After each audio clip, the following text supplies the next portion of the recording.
My questions, actually, I have two questions about your list there on the board. Okay. On the drones, the Phoenix Ghost drones. So what can you say about their role? In other words, broadly speaking, are they intelligence-oriented or are they attack-oriented? And when did you begin developing that asset? And the second question is on the artillery, the howitzers.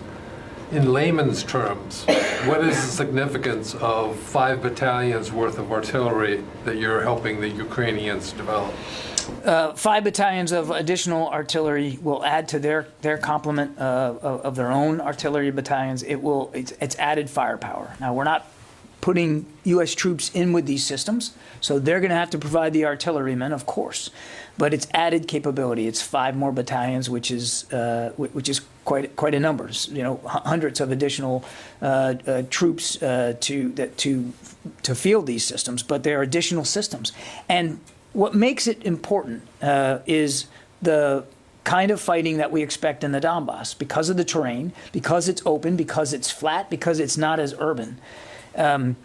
We can expect the Russians to rely on long-range fires, artillery in particular. In fact, Bob, we've seen them move in artillery units even before they started moving ground forces in, or I should say traditional infantry in.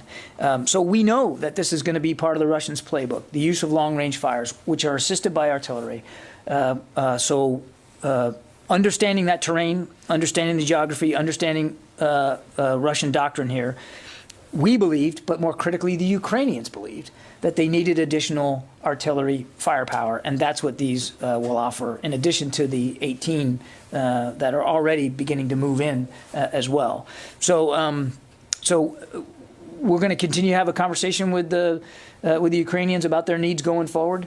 But given the kind of fight that we expect is coming, we believe that this will be a force multiplier for them.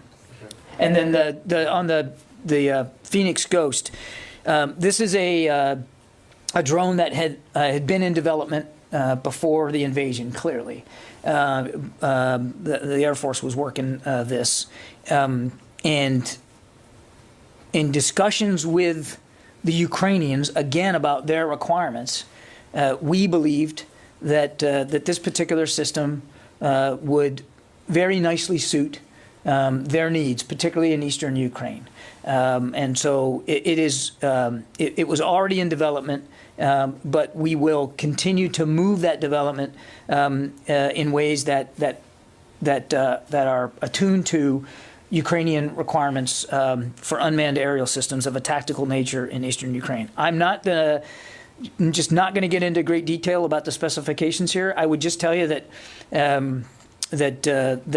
that this unmanned aerial system is designed for tactical operations. In other words, largely but not exclusively to attack targets.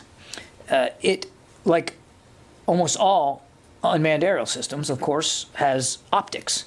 So it can also be used to give you a sight picture of what it's seeing, of course.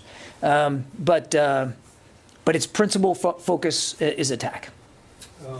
You said particularly useful in eastern Ukraine. Why would that be? Again, without getting into the specifications, but the kinds of things this drone can do lend itself well to this particular kind of terrain. I think I'm just going to leave it at that. But its purpose is akin to that of the Switchblade, which we've been talking about in the past, which is basically a one-way drone, an attack drone. And that's essentially what this is designed to do.